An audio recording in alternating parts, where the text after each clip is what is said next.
The Scream Kings are in no way responsible for any encounters with the paranormal, extraterrestrial abductions, eldritch insanity, hauntings, curses, hexes, demonic possessions, cryptozoological sightings, or any loss of sleep that may result from listening to this podcast.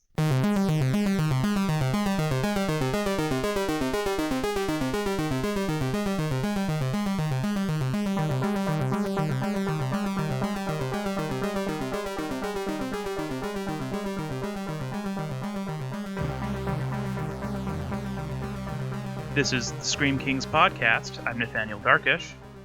And this is Max George. Our podcast is bitchin'. And we're your friends, and friends don't lie. Woo, we're gonna talk about something so exciting today. Yep, I'm sure every other horror-related podcast is probably also doing an episode about this particular topic, but it's just so good. How can you not talk about, of course, the Netflix series Stranger Things? Woohoo! Yeah, so I'm absolutely in love with the show. I believe you are as well. You know, I haven't talked to someone who has said, Stranger Things, I hate that show. I don't know a single person. Yeah, it seems like, it's either people who just haven't really picked it up at all, who just kind of don't have any interest in, kind of awesome, nostalgic sci-fi horror. And so those people, they just have kind of left it alone. But it seems like everyone who actually does pick it up seems to really fall in love with it. So yeah. I guess, why do you think it's so universally loved? Oh, I don't even know. That's such a huge question. I mean, I think maybe what makes it so effective as a show is that it does an excellent job of telling a very strong story without a lot of diversion into just, random nonsense like a lot of shows tend to do. And it has such strong, relatable characters that you can't help but love them and cheer for them no matter what's going on. And I think that, for me, is why this show kind of impacts most people, is there's somebody on the show that you're going to relate to no matter what. Whether it be the nerds or, kind of the geeky girl who wants to become popular. There's something out there for everyone, and I think it really speaks to that part of us. I agree. And I find it really interesting that this show has kind of become the new show where people say, like, oh, I'm a whoever. Right, exactly. Exactly. Like that's usually something that's kind of reserved more for, like, sitcoms. Like, I'm a total Ross from Friends. Or, I know there's a big thing with Sex and the City at some point, too. But I'm not really familiar with that show. So I wouldn't be able to tell if any characters from that. I was just going to ask you, are you a big Sex and the City fan that I don't know about, Nathaniel? No. But not how do you know this information then? I just know that people have, said, like, oh, I'm such a whoever in in the setting of, in a movie or something like that. Like, oh yeah, I think Carrie is maybe one of the characters. I don't know. I just know that it was a Sex and the City reference and I've heard it multiple times. The only Carrie I know is a very troubled girl who has psychokinetic powers and got pig's blood spilled all over her. Yeah. Good prom night. Good prom night. Before we get too involved and before we word vomit all over everyone about Stranger Things, this is our 5th episode. Ooh. We're almost, or we're getting even closer to that, 7th episode that we hit our stride on? Apparently, that's what all of the internet research that I do in my free time tells me. Well, we're almost there. Just 2 more episodes, and we already know what next episode's going to be. That's right. As above, so below. Which was going to actually be this current episode, but we didn't do all the research we wanted to do, so we decided to push it back a couple weeks. Well, we watched the movie together a few days ago, and, it's not the greatest horror movie of all time, but when you and I started to both kind of research the symbolism and behind the scenes of the movie, there's just so much. And so we really want to give our audience a good kind of detailed report of that movie, and we just both kind of were feeling that we needed some more time to digest. Yeah, for sure. So look forward to next episode because it's going to be awesome. I'm so excited. I'm excited as well, but I'm also super stoked about this episode because, like I said, Stranger Things is one of my favorite things right now. I can't stop talking about it. I can't stop watching hilarious parodies of it on YouTube. I mean, Sesame Street did a parody, which was hysterical. Yeah, that was amazing. You sent that over to me, and it was so funny. Yeah, or like the Peanuts one, I really love. There's just a ton of great parodies. There's a ton of great stuff that the fandom is really enthusiastic and has a lot of jokes out there. I've been absolutely loving just kind of digging into all of the humor that people have pulled from it. So I think that's also one of the great things about Stranger Things is just that it kind of invites the fans to really participate and really have a relationship with the show that a lot of things don't necessarily facilitate nearly as well. And before I let you dive in feet first into Stranger Things, Okay. I wanted just to give a big happy holidays to all of our listeners. We just had Thanksgiving. Christmas is around the corner. Your life is busy. My life is busy. But we love doing this podcast, and we love that people are interested in it and are listening to it. And so thank you. Thank you, thank you, thank you, thank you, thank you, thank you, thank you. Thank you as well. I thought about making jokes about us doing an episode about Thanksgiving, which is a really awful B horror movie about an evil turkey that comes to life and starts killing everyone. I haven't seen it. I've seen the trailer. You know how I feel about B movies. Some of them are great, but I think you should watch the trailer for it just to have an idea of how insane it is that I would even make a joke about it, because it just looks terrible in the most hilarious but also just awful ways. So we're not going to subject you to something like a Thanksgiving episode. We're going to stick to something that's actually worth everybody's time, Stranger Things. But yeah, thank you for listening to the show. Thank you for everything that you do to spread the word. That's definitely the gift to us this holiday would be just, the best thing that you could do is just let someone else know about it. Yeah, exactly. Give the gift that keeps on giving. Our podcast. Yes. Oh, goodness. As a chairman for Christmas, I have a hard time saying that, but I did it anyway. I think that may deserve a round in the Chair of Cheer. I believe so. The Chair of Cheer. We'll bring it out this year. Okay, excellent. Christmas, though, is a nice segue because, Winona Ryder uses Christmas lights to talk to Will in The Upside Down. So I planned this all along. Seamless transition. Forewarning to all our listeners. There are some people out there who have not watched Stranger Things, and we are going, again, to spoiler vomit all over this podcast. So if you have not watched Stranger Things Season 1, shame. If you have not watched Stranger Things number 2, more shame. Well, I guess an equal amount of shame, because you should just watch all of it. Ugh. It's all fantastic. I was at Thanksgiving dinner, and my sister and her husband and I and my uncle and my aunt and my cousin and her husband, we were all talking about it, and my sister, my oldest sister, looks at me and says, "Are you guys talking Stranger Things? Shut up! I don't want to hear anything about it. I haven't watched it yet." And I was just like, what are you doing with your life? Yeah. There's literally nothing more important. It's so true. And without further ado, let us walk into the Upside Down, Nathaniel. Okay. I guess just the first thing that would be interesting to me to talk about relative to Stranger Things is just the fact that it is one of the best examples of kind of 80s nostalgia that I've seen recently. We've definitely seen a lot of nostalgia recently in a lot of our pop media. For example, we have a movie, Ready Player One, based on the book of the same name, that's coming out soon, that's being made by Spielberg, and that's basically just nostalgia. And so it's kind of interesting to see that things like that are dominating the market right now. There's so much that's throwing back to the 80s and the 90s, and this is definitely that. It's very, very influenced by early Spielberg and Stephen King and John Carpenter, and it doesn't shy away from letting us know that. I mean, there's posters for the things that it's referencing. Well, and I want to kind of talk about that a little bit more in detail before we kind of go into the influences of Stranger Things. Is why is nostalgia so captivating for us? This is hardcore 80s nostalgia, kind of starting to bleed into 90s nostalgia.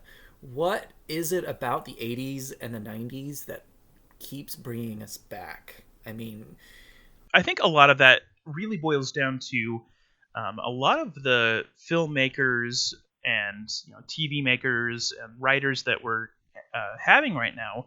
A lot of them grew up in the 80s and the 90s. They're our age, or maybe a decade older than us, but they're the ones who are finally starting to make the stuff that we're consuming. And so, the Duffer Brothers, they're not that much older than us, and they... God bless their souls. Yeah, they're amazing. When I grow up, I want to be a Duffer Brother. Same. We'll both be the Duffer Brothers. Yes, Duffer Brothers 2. Yeah, exactly. But yeah, like they grew up with these things, and they love Ghostbusters and John Carpenter movies and Stephen King books and stuff by Spielberg. And so they loved all of that so much that they kind of want to write a love letter to it. And they're not the only ones. I mean, we've had stuff like 60s and 70s nostalgia for a long time as well. But now that it's kind of moving to a new era of a new nostalgic period being represented, it feels like it's kind of a new thing to have nostalgia. But I mean, how many shows were set in the 70s, in the 90s and early 2000s? There's a lot of them. Yeah, I think that's very true. And I also just kind of think that there's something really magical about nostalgia and memories themselves. I think everyone who would contemplate, we grew up in the 90s. I'm born in 1990, grew up in the 90s. It was a simpler time.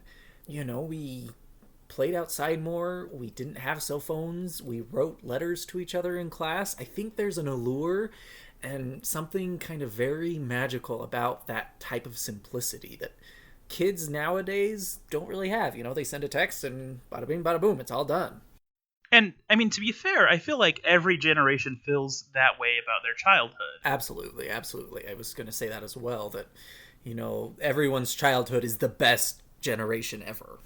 Yeah, and we see that, time and time again, even with a lot of these makers that are being referenced by the Duffer Brothers.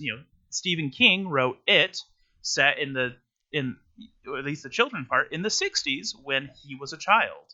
It's very much his childhood that's kind of being represented. And so time and time again, we see childhood represented as being kind of this idealized version of it in certain ways, though obviously, there's monsters and horrible things in both It and Stranger Things and so many of these different things. But you feel like, as a child, you can kind of overcome anything. And I think it's really encouraging to have that sort of story available to you as a young person. And so I think that's why a lot of times as adults we go back and look back at our childhoods and say, I was so brave, I did crazy things that I would never do as an adult. So it's kind of cool to explore what those limits are, when you were really at your boldest and least restrained point in your life. Absolutely, I get that. And to kind of morph from the nostalgia, again, I think what the Duffer Brothers do so well in this show is they make, like we've mentioned, the characters are just ridiculously relatable. And I really like that kind of idea that you brought up about how this show, people are attributing themselves to that certain character. I, for example, am a complete Dustin. I think you are very much like Mike. Really? I frequently am told that I'm a mixture of Dustin and Lucas. I can see that. Yeah, I get that. But I mean, do you agree? Am I a Dustin? Now I'm curious. I would say a combination of Dustin and Mike. All right, I get that. But yeah, that's the thing about the show is people can relate to the characters on that kind of a level. Yeah, you can pull out really strong attributes, and each character is so well fleshed out. They're not just caricatures. They're living, breathing people that you believe when you're watching them on the screen. The acting is fantastic, and the writing is fantastic for those characters. And they make you fall in love with characters that are... I mean, the example I'm thinking of is Barb. We get Barb in season 1. We have her for 2 episodes, and her death broke the internet. She was in 1 episode. She disappears at the end of episode 1. That's right. That is right. I thought she at least got 2 episodes. Yeah. There's hashtag justice for Barb even still, and she is literally in 1 episode of the show. I mean, she appears again, as a corpse, but as a living, breathing character, she's in a single episode. Well, and I think it's fun that the Duffer Brothers recognized that that was going on, and so, season 2, there was a lot of push to have some, justice for Barb, and that was accomplished. Yeah, and I like that.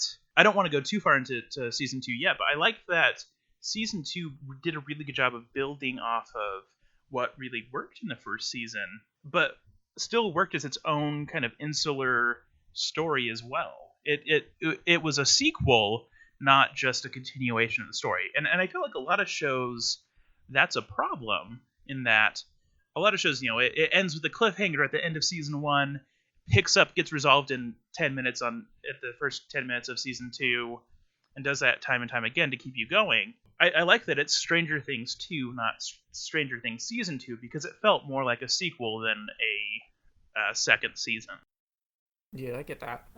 But again, the characters, like we're mentioning, Barb created this huge impact. Then we have Bob, kind of in Stranger Things 2. Muse. Who people are calling Barb 2, basically.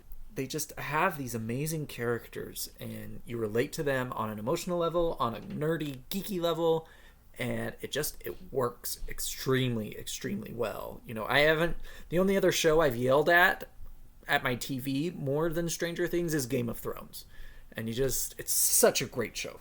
Well, and like, that's a compliment to Stranger Things in a lot of ways, in that, you probably yelled at Stranger Things around as much, and there was way less people. There's a much smaller number of people dying in Stranger Things. It's true. I was more yelling at Nancy to make better choices. That's fair. Especially in season 1.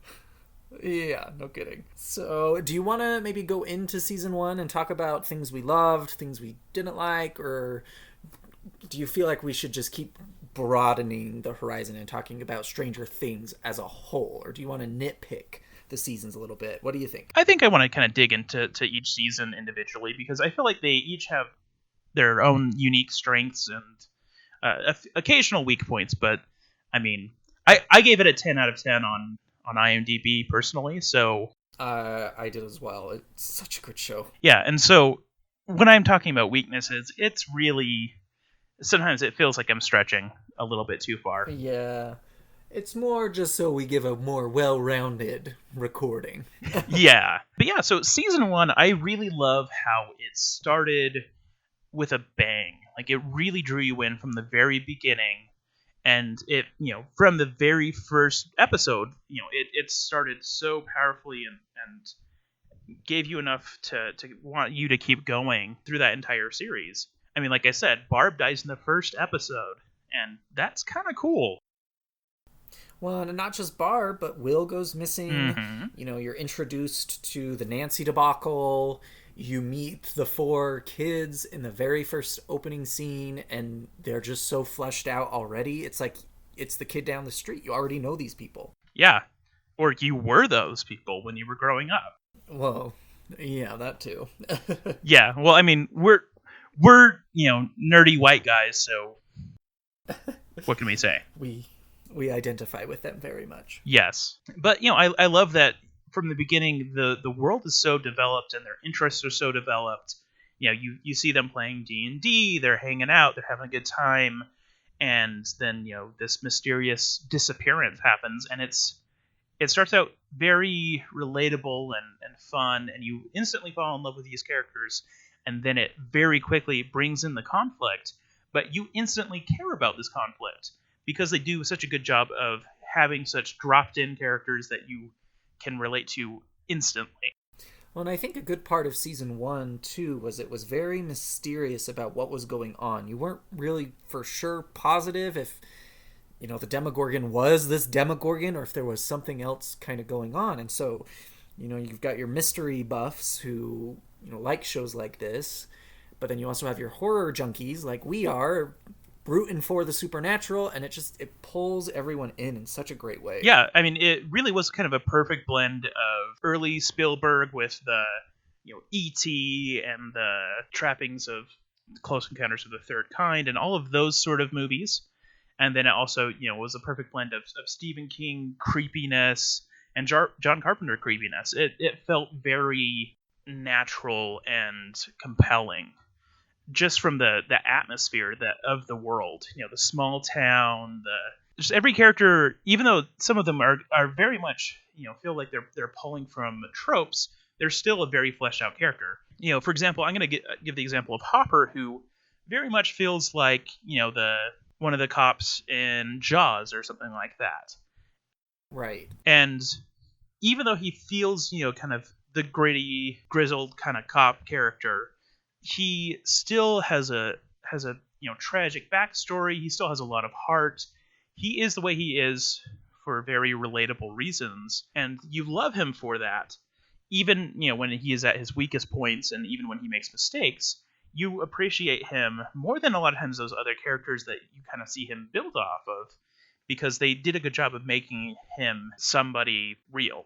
And behind that too, I mean, the actors and the actresses in the show are just so committed to making the best kind of art that they possibly can. Oh, yes. I mean, Millie Bobby Brown as Eleven, and Winona Ryder as Joyce. I mean, they're just brilliant acting is being done in this show. Yes, everyone is fantastic. And I've watched a little bit of the Beyond Stranger Things series that's on Netflix as well.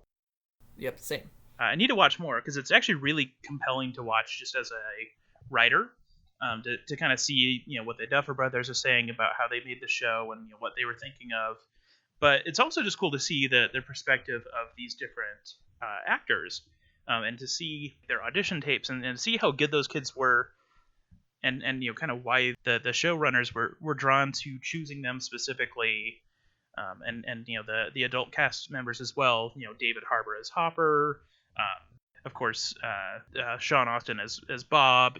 All of these characters are so good at what they do, and each one did a great job of kind of doing their research and doing everything that they had to do to really be dropped into their characters. So let's move on, and I mean, we've kind of talked a lot about how amazing this show is and wonderful.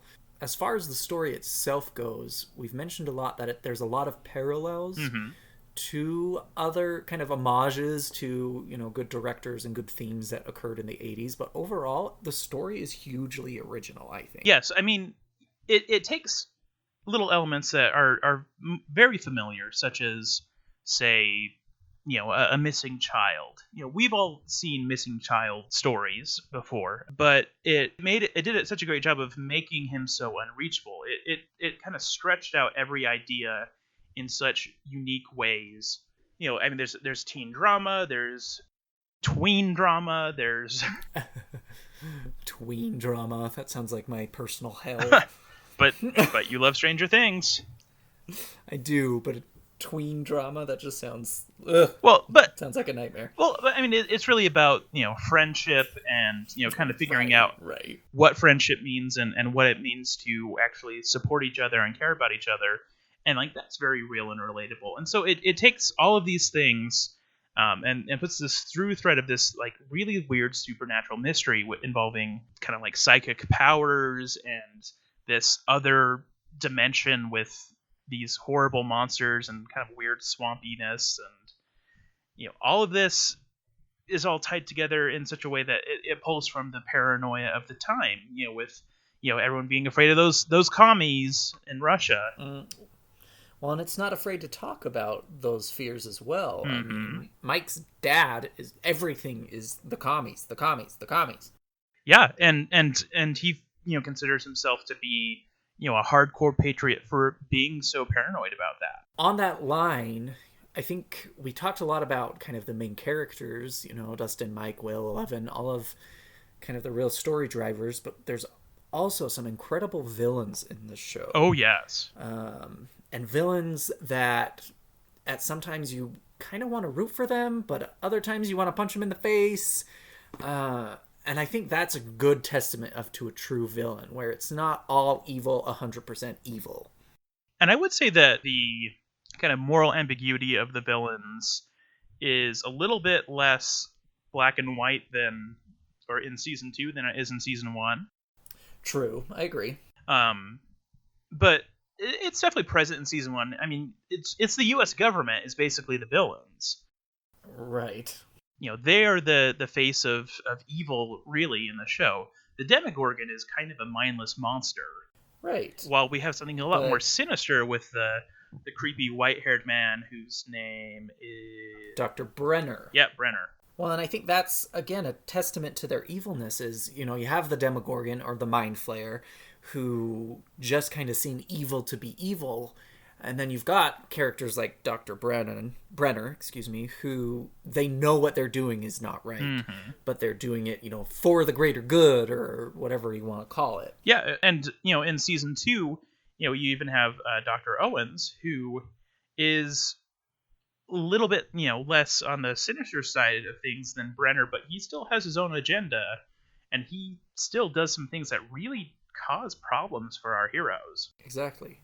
And so again, you have these amazing heroes who, make mistakes, who are real people. And then again, you have these awesome villains who make mistakes and are real people. And that's where the conflict lies. Yeah, and I feel like a lot of the conflict in the show does result from people not talking to each other, but it doesn't annoy me like it does in other shows. That's frequently, the big problem, say, in a romantic comedy is, if they could just talk to each other for 10 seconds, everything would be resolved. And then they finally, the big climax of the movie is they talk to each other and everything's resolved. Weird. And communication works? Yeah, and that's frequently referred to as an idiot plot. And so that isn't present in Stranger Things because there's actual, logical reasons why they're not talking to each other. Because a lot of times they don't realize that the other person has any information for them. Right. It's not just, I'm not going to tell you that for vague, undefined reasons. It's because they each are kind of working in independent groups, and then they eventually, when they start realizing that those other groups are also involved in dealing with these forces at work, when they finally unite, that's when they overcome these issues. And I think that's super cool to see how each one is working independently, and then when they come together as a whole, the adults, the teenagers, and the kids, everything works. And I can totally see that as well. Something I think that is actually really cool that I want to touch on is the creatures of the Upside Down. Oh yeah, let's talk about the Demogorgon and the Mind Flayer. Yeah, and the Demodogs. Yeah, the Demodogs. Bless your heart, Dustin. Ken Mazarazzo, if you're listening to this, you are my favorite. I think he's many people's favorite. He's a delight. It's true. So I think that it's really cool that I'm going to talk about specifically the Mind Flayer, in that I love the idea that it basically thinks that it is almost like benevolent in the way that it's trying to spread its influence. It basically feels like it is the most evolved, most enlightened being there is, and so if it basically incorporates everyone else into its awareness, then it's doing basically the whole world a favor. I think that's such a cool idea for a villain. A lot of times, we just see these evil overlord kind of characters and feel like, they just want to rule because they want power. This is kind of more like it's trying to spread its power throughout everything. It doesn't kind of see the worth of individuals, which is an interesting idea. Well, and I think that statement right there, it doesn't see the worth of individuals, is a powerful statement behind the evilness of the Mind Flayer.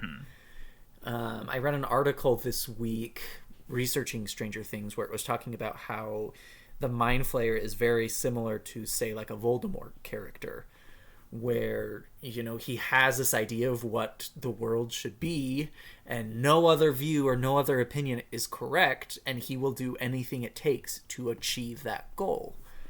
And he's not quick about it.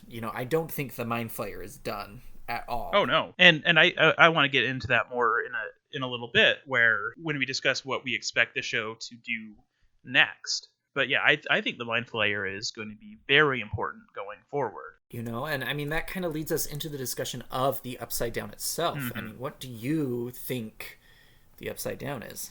I feel like the show does a fairly good job of explaining that it is some sort of alternate dimension, some version of reality where this sort of entity has taken over, but it's kind of unclear why it necessarily got to be that way and why our world is so different than it. So would you say it's complete? Is it a different universe? Is it a parallel universe to our world? Because something that always strikes me odd is when they go into the Upside Down, you see the same buildings, you see the same geological features. And so to me, I kind of feel like the Upside Down is, say another parallel, I can't talk this evening, a parallel world that maybe has gone through the apocalypse or has gone through some devastating type of a situation, which has created creatures like the Mind Flayer or the Demogorgon. And where it is a parallel universe, it's now creeping into the present day one. Yeah, I mean, it has to be some sort of kind of dark mirror because, you can go through it and then come back out in the real world in a different location. Or, with Eleven, when she was being taught to basically how to spy on Russian spies using her mind, she was basically going through the Upside Down to a limited extent, and was getting information from our world through that. So I think that's a really interesting idea. It's almost like a dark reflection. And I mean, whatever apocalyptic event must have happened in that universe, it had to have happened really recently, because I mean, we see the arcade, we see the school, we see a lot of these buildings. Oh my gosh, my mind just exploded. In that, like, it had to have been a recent thing. Yeah, well, what if the whole kind of plot of Stranger Things is trying to prevent this future from happening? Or maybe this is a parallel universe where there aren't people like 11 or 8 to stop it. Exactly. And so so this is what happens. We need to call the Duffer Brothers. Don't you remember? We are the Duffer Brothers 2. Yeah. Boom. Oh, crazy. But yeah, so I mean, if it is something apocalyptic in this universe, it had to have very recently happened. The Mind Flayer must have just recently arrived. And it didn't start out with 11 seeing these kind of things when she was first learning how to use her powers. It kind of came on over time. Right, and especially through season 2, her powers have definitely developed. There was that moment, I think, in season 1 where Mike and Dustin were getting bullied and Mike was willing to jump off the ledge, where she just snapped. And I think that snapping and that's realizing, she snapped. Okay, I have that these kid's powers. Arm. Oh, what's one of my favorite scenes of the entire show. Yeah. Because she just comes in, she's a badass, and she snaps his arm, and it's awesome. But I think, realizing that, I've got these powers, I can do something with these powers, is really going to play heavily, especially in season 3, where in season 2 we met 8, or Kali, and that just opened the whole universe even more. Yes. I mean, definitely with a name like 11, it does a lot to suggest that there's going to be a lot more to these kids with powers. But yeah, it was really cool to see another one and see how her powers work differently than 11's, and then see how she kind of encouraged 11 to develop her powers even further. Exactly. So I feel like we're rambling and we're just going on so many different tangents, and now there's time travel involved in parallel universes. I'm not complaining. Yeah. We talked a lot about the Mind Flayer, and so if you feel like the Mind Flayer is this overall kind of intelligent being trying to take over and do what it wants, what would you say the Demogorgon and the Demodogs are to the Mind Flayer? Do you feel like they're kind of soldiers and slaves? What did the Demogorgon try and do the same thing? To me, they're kind of those mindless subservients who do what they're told.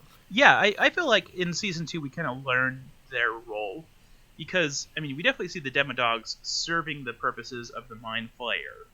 They're getting information for him. They're going and obstructing things that could potentially harm the Mind Flayer. They're definitely the servants, and they're just little Demogorgons. So basically, yeah, I feel like the Demogorgon was just kind of wandering around. It ran into 11, and kind of through the, I guess, lack of eyes, but figurative eyes of the Demogorgon, the Mind Flayer became aware of our universe, and became aware that there was a place that it could expand to. I agree with that, and I want to know more about kind of the purpose behind demo dogs and how they turn into demogorgons, and are demogorgons more, intelligent than the dogs, and kind of the whole system of the Upside Down. I mean, you could have a whole season, and instead of Stranger Things, we could just call it the Upside Down. Yeah, I think it would be really interesting to see, are they somehow connected to, like, are basically they what result once someone has been taken over fully by the Mind Flayer? Yeah. Is it... That's a really intriguing point. I never thought of it like that. Yeah, or maybe all life becomes them, or are there other species in that other world? There's a lot of questions that we still have to ask about the Upside Down, and I think that's part of what keeps it compelling, is that there's always more to learn, always more to see, and it just keeps developing and getting more interesting as it develops. Well, and I think another interesting feature about all of that is, there is the Mind Flayer and the Demogorgon are both Dungeons and Dragons monsters. Mm-hmm.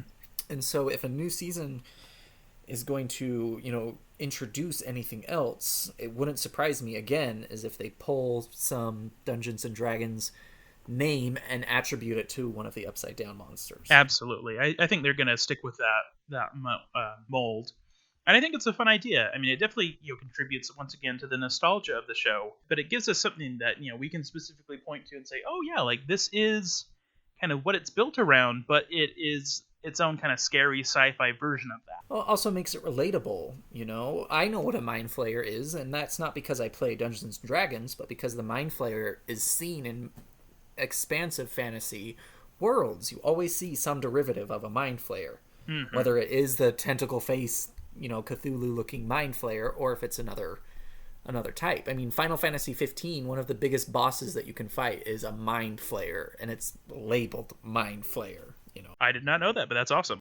The one last thing that I think is kind of cool, just maybe a potential influence for the idea of the Upside Down, is that it feels very similar in a lot of ways to certain Silent Hill games, either when the fog rolls in like the first game, or when you like go through the mirror in Silent Hill Origins, for example. So it definitely has a lot of visual cues that are very similar to the Silent Hill kind of dark world. Yeah, that makes a lot of sense. I've never really thought of that. You're just whipping out so many Stranger Things bombs on me. My mind is exploding. Good. I still can't get over the fact that, maybe the Upside Down is our world in the future if... anyway. Yeah, or just, another version that didn't have a defense. Let's talk about some of the new characters that they added in, especially in Stranger Things 2. Primarily Max and Billy. And Bob. I love Bob. I hated Bob, though, at the beginning. I totally thought Bob was going to be a spy, that he was some sort of plant to make sure Joyce wasn't going to go crazy again. We should also talk Dr. Owens as well, if we're going to talk about the new characters. Valid point. For me, I wasn't a huge fan of Max or Billy, honestly. And I don't really know why. It just kind of felt like there was a lot of angst and anger, and it didn't make sense. And yes, we kind of got an explanation of why Billy is so volatile. There's the domestic abuse that's going on, and he's taking that out on Max. I don't know, it's one of the things that I didn't really quite understand right off the bat, and it made me not want to root for her. Okay. I mean, I can see that. I really liked Max. I think that she is a good contribution to the team. I think she kind of pushes the team dynamics in interesting ways and kind of expands, their skill sets and makes them kind of stretch as people. I think it was really smart to include a new character, so it's not just the same old buddies hanging out. Yes, I agree with that. That there is someone new to kind of change things up and make them kind of question how they interact with each other as they get older. So I really like the inclusion of Max. I think she's a really cool character. I know my wife really liked her as well, because she felt like maybe she was being more represented in the show as well, and that she's a gamer, and so she was able to kind of say like, oh cool, like there's a gamer girl who is better at video games than all of them, and like that's fine, and it can be something that can be attractive and fun, and that that you can be a friend with, and so I think it's very valuable also, just because a lot of nerd culture sometimes can be very sexist, derogative.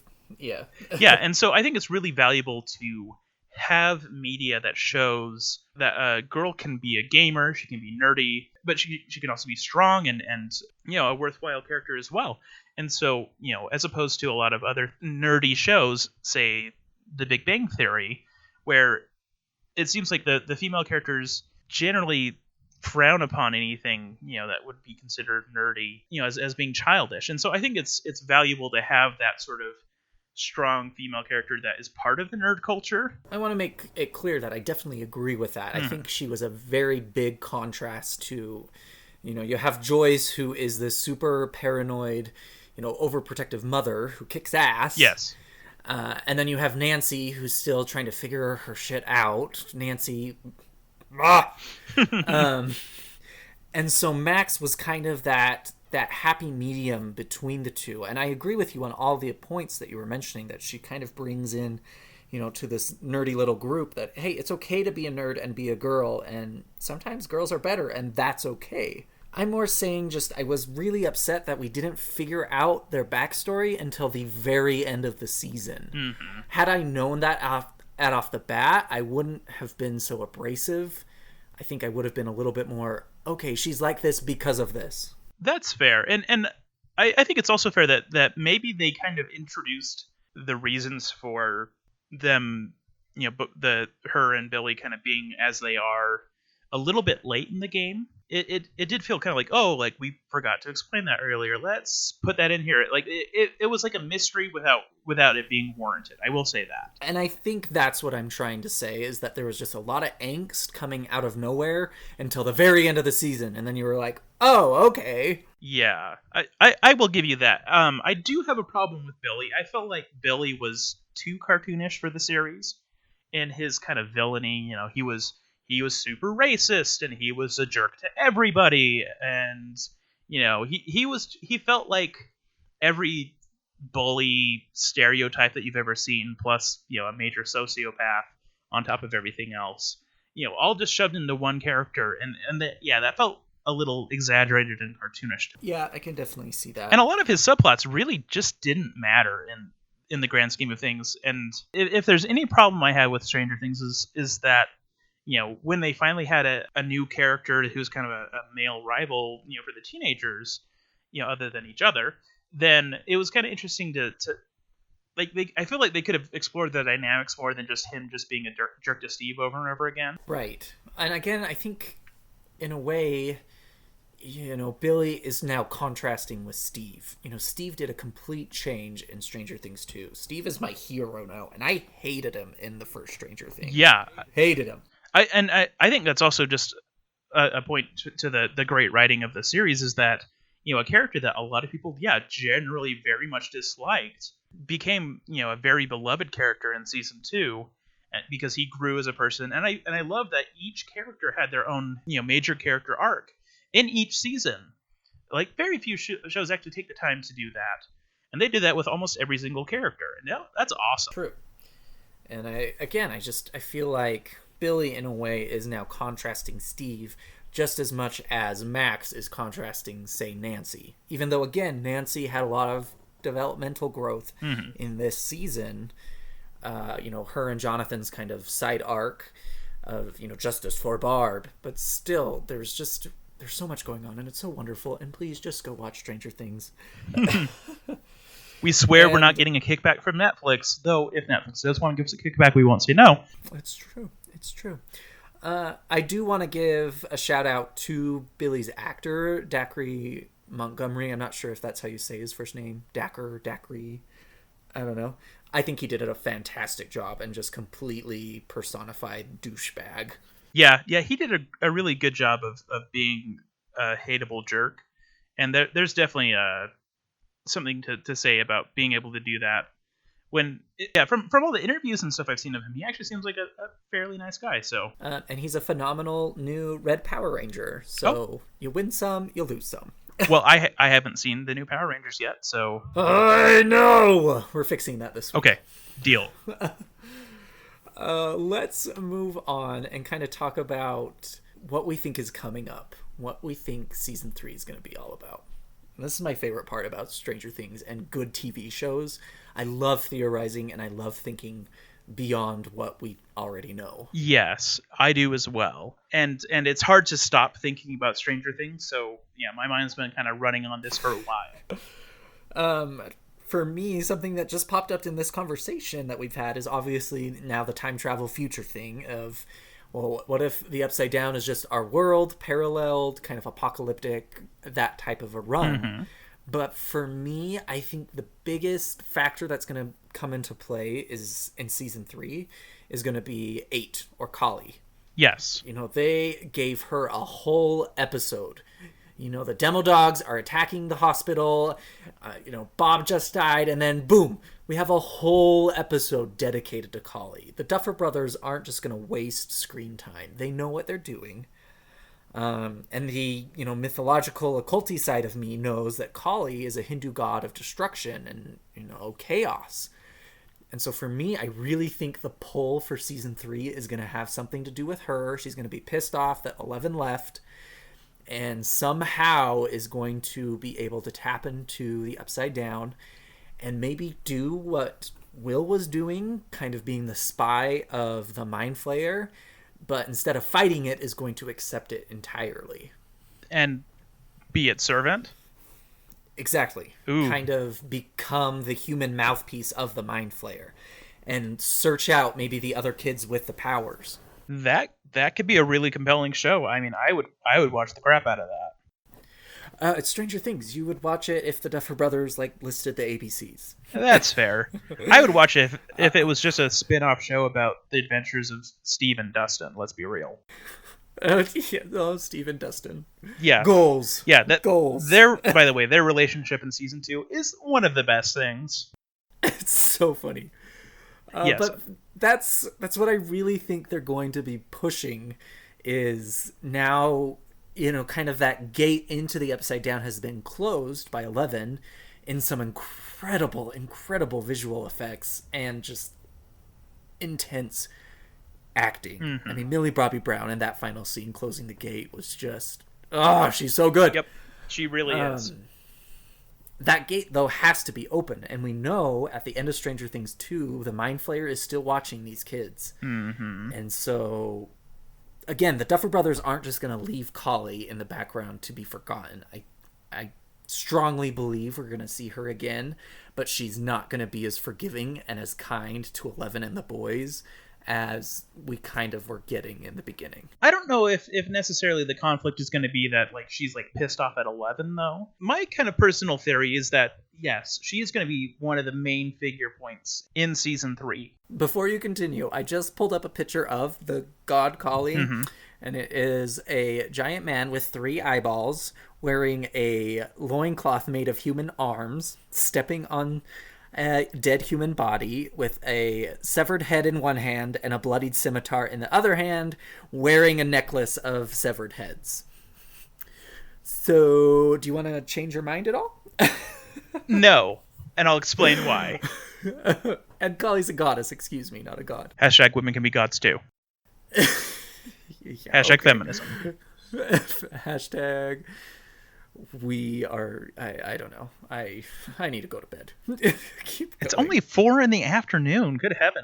I know. I'm tired, okay? Okay, so my thoughts are that, even though they parted ways not necessarily in the best terms, I don't think she's going to be actively against 11. I don't think that's the kind of relationship that they have. I think it's going to be more complicated than that because, they do feel like they are each other's sisters. So I think kind of maybe what's going to be happening is that she is going to be trying to hunt down Dr. Brenner. What is it? Brenner. Okay. It's Brenner, yeah. I can never remember which is the last letter in that name.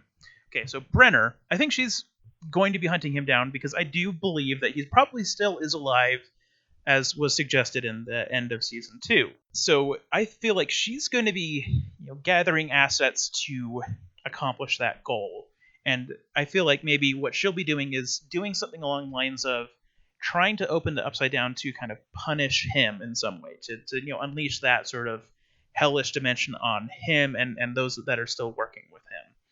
And I feel like the good guys, the team that we've been cheering for the whole time, the Byers and Hopper and Mike and Dustin and Lucas and Eleven and all of them, they're going to be kind of trying to stop them from doing that, and them trying to stop them from kind of opening up a gate to the Upside Down could be very well kind of what is perceived as a threat. And so it's not necessarily that they're opposed to the goal of defeating Brenner, but they're opposed to like the means of doing so. And so the conflict would then kind of come from like they're each trying to do the right thing, but the methods that Callie and those associated with her, and I assume it's going to extend to more of the kids with powers. They're going to those methods are going to be potentially disastrous. And I can agree with that. I mean, my interpretation of Kali isn't obviously going to be as straightforward as I got pissed, and so now I'm just going to rain destruction on everyone. That's not the Duffer Brothers way. Mm-hmm.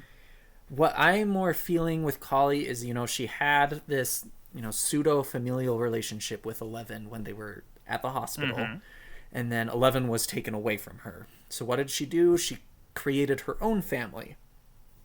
Then she meets up again with Eleven, and, they click really well. She becomes her, kind of pseudo-mentor, and then she's rejected again. And so, the real family that she has, quote-unquote, with Eleven has said no to twice. And so if they do meet up again, Eleven has obviously chosen the boys and Max over her, and I think that's going to be the last straw. I can see that, but I don't think that's where they're going to go with it. Who knows where they're going to go with it, because it's the Duffer Brothers, and they're crazy. Yeah, honestly, I really didn't know what to expect with season 2. Going into it, Neither did I. Going into it, I thought, hey, if it's almost as good as season 1, I'll be pretty happy. Right, and it just was on par. Even better. Yeah. I don't even know if even better. I mean, it was just... They're both just perfect. So good. It's true. My next question I wanted to put out there for season 3 is, do you think the Mind Flayer is the head honcho, or do you feel like there's someone above him? Or her. The Mind Flayer can be a woman too. # feminism. # Mind Flayers can be girls too. Yeah. Yeah, I... Honestly, the Mind Flayer is so kind of big and cosmically evil that I don't really see something bigger being necessarily the route that they go. I feel like just if you keep getting bigger and bigger and bigger and oh, there's an overlord over the Mind Flayer, that just kind of starts feeling silly and contrived to me. Agreed. I think we've been introduced to the ruler of the Upside Down. Yeah, but I mean, just because it was blocked off, it doesn't mean it was defeated. So, the Mind Flayer is still a big player and is still very scary and can still in ways make alliances with other powerful, dangerous people on our side of the Upside Down, or on the right side up. On the right side up, yep.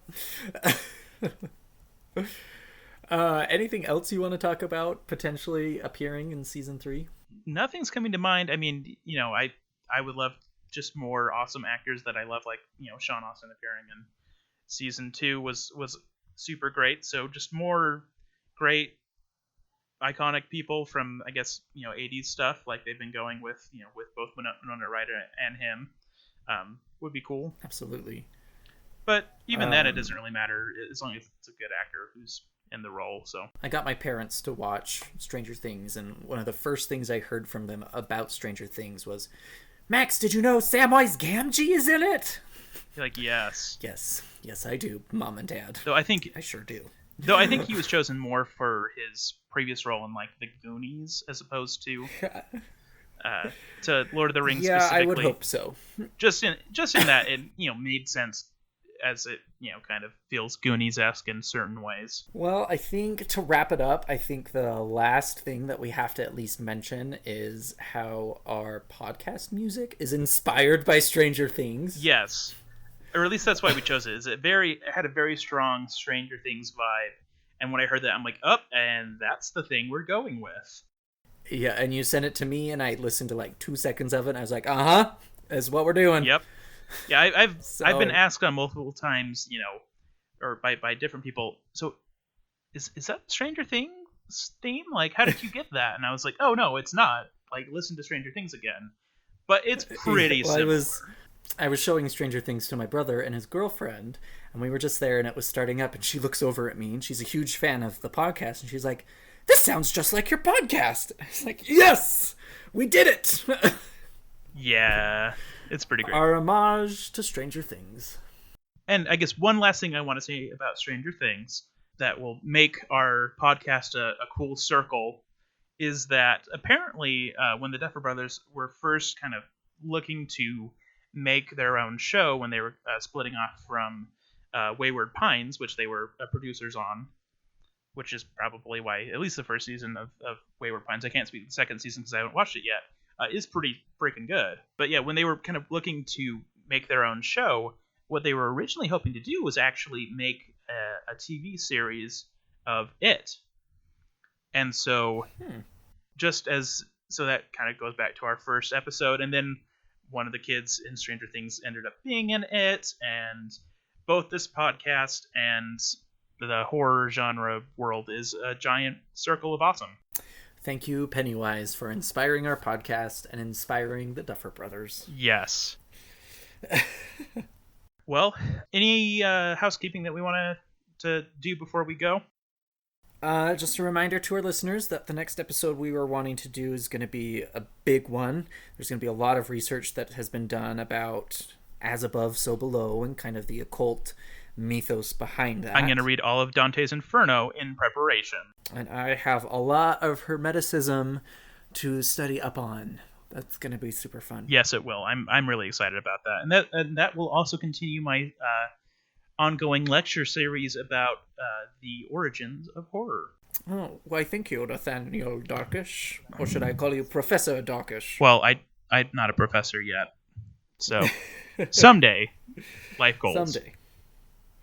But again, if you love the podcast, please give us a shout out. Reviews are the best thing that we could possibly receive. If you love us, go on iTunes, go on Podomatic, go on Stitcher, and give us a 5-star with a little blurb of why you love our crazy voices so much. We would absolutely love it and appreciate that. Yes, and thank you to everyone who's mentioned us on Twitter or anything. It's once again super helpful. Literally anything you can do to spread the word is amazing and wonderful, and we appreciate it. And really, I mean, that's how we're getting the word out. It's just word of mouth, and it's been spreading still much more than I ever thought we could ever get. So it's same here. It's awesome. And if you're on social media, we have Facebook page, we have a Twitter handle. Please just search for Screen Kings, and you'll find us pretty quick and easy. Yes. I guess we haven't done some specific things in a while, so I wanted to just say a thank you again to Simon Mathewson, who does our music. We were ranting and raving about how good it is. We still love it so much, and think that Simon is awesome for having written it and making it free on the internet for us to use. So that's awesome. Exactly. And also thank you to my wife for our wonderful introduction that delights me every time I hear it. I know, it's kind of my favorite thing about our podcast. Yeah. The best thing about our podcast is something we didn't do. Well, we helped write it, but still. It's true. I also want to give a shout out to the other 2 podcasts that I am featured on. The first one being Monsters Out of the Closet, which is a wonderful horror story telling podcast focused on LGBT themes. It's a great and such a fun podcast. They do a lot of different things that you don't usually hear in the podcasting world. And then also I have got a parenting podcast that I just started with a good friend. It's called Dysfunctional Parenting, and we talk a lot about how to parent children if you are in a non-traditional family. And we had our first episode, and it's been pretty well received. So if you have any interest in that, check us out.